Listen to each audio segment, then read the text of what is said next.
Queen Esti pour l'instant santé de ce jour. Aujourd'hui, je suis venue vous parler de l'abus des anti-inflammatoires. Alors les anti-inflammatoires, c'est une famille de médicaments qu'on a tendance à utiliser souvent pour la douleur, pour la fièvre, pour l'inflammation d'une manière générale. Parce que l'inflammation justement se manifeste par la douleur, par la fièvre, par l'enflure, donc les gonflements, et aussi par la chaleur. Souvent, quand vous touchez une partie qui est enflée, c'est chaud. Et en général, on utilise les anti-inflammatoires pour venir à bout de ces signes-là.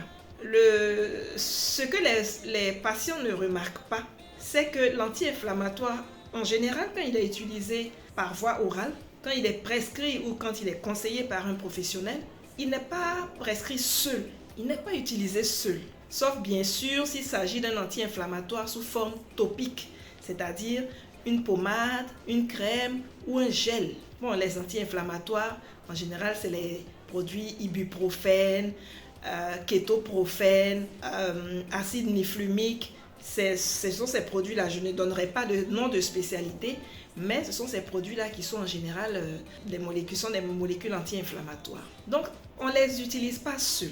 Les patients ont tendance à venir se procurer des anti-inflammatoires quand ils ont mal à la tête, quand ils ont un mal de dents, quand ils ont une douleur d'oreille, quand ils ont mal aux yeux. C'est automatique. On vient prendre un anti-inflammatoire. C'est une mauvaise pratique. C'est une très mauvaise pratique. Je dirais même, c'est une pratique très dangereuse. Une angine, un mal de gorge, qu'on soigne avec un antibiotique et un antidouleur. Parce que avec le temps, les anti-inflammatoires ont montré beaucoup d'effets négatifs, beaucoup d'effets secondaires. Donc on les prescrit, sinon on les conseille avec beaucoup de prudence. Il faut s'assurer déjà même que le patient n'a pas d'antécédents gastriques, c'est-à-dire tout ce qui est ulcère, tout ce qui est reflux gastro-œsophagien, tout ce qui est douleur au niveau de l'estomac et tout, ulcère, tout ça. Il faut s'assurer que le patient n'a pas ces maladies-là avant de lui prescrire ou de lui conseiller un anti-inflammatoire. Mais les patients, ils viennent réclamer des anti-inflammatoires pour une douleur à tort et à travers. Sachez-le, l'anti-inflammatoire ne doit pas être utilisé seul.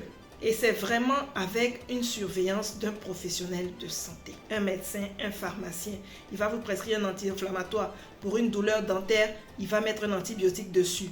L'anti-inflammatoire seul ne sera jamais prescrit parce que une simple douleur dentaire ou bien une simple carie dentaire, si vous utilisez un anti-inflammatoire seul, sans antibiotique, la douleur, la lésion peut enfler. C'est-à-dire l'anti-inflammatoire peut provoquer une enflure d'une lésion qui n'était pas enflée initialement. Ça peut être la même chose au niveau de la gorge ou de l'oreille. L'utilisation seule de l'anti-inflammatoire n'est pas recommandée. Donc, quand vous venez à la pharmacie et que vous voulez un anti-inflammatoire, adressez-vous au pharmacien. Adressez-vous au pharmacien. Vous expliquez votre mal au pharmacien. Le pharmacien verra si il est bien de vous conseiller l'anti-inflammatoire ou pas. Il jugera du bien fondé de vous conseiller l'anti-inflammatoire ou pas. Si ce n'est pas nécessaire, il vous donnera un autre antidouleur qui ne contient pas d'anti-inflammatoire, mais qui va soulager votre mal. Donc, ma capsule de ce jour, c'était de vous dire de faire très attention aux anti-inflammatoires. C'est des produits hyper dangereux qui peuvent provoquer des saignements gastriques, qui peuvent déclencher des ulcères, qui peuvent vraiment... Il y a beaucoup d'effets négatifs. Il y a beaucoup d'effets secondaires. Il faut éviter de prendre des anti-inflammatoires à tort et à travers. Demandez toujours l'avis de votre pharmacien. Vous savez, les pharmaciens, nous sommes là pour vous. Voilà donc ma capsule de ce jour. J'espère qu'elle vous a été d'une grande utilité. Si vous avez aimé ma vidéo, likez et partagez. Sinon, je vous dis à très bientôt pour la prochaine capsule de Queen Esti.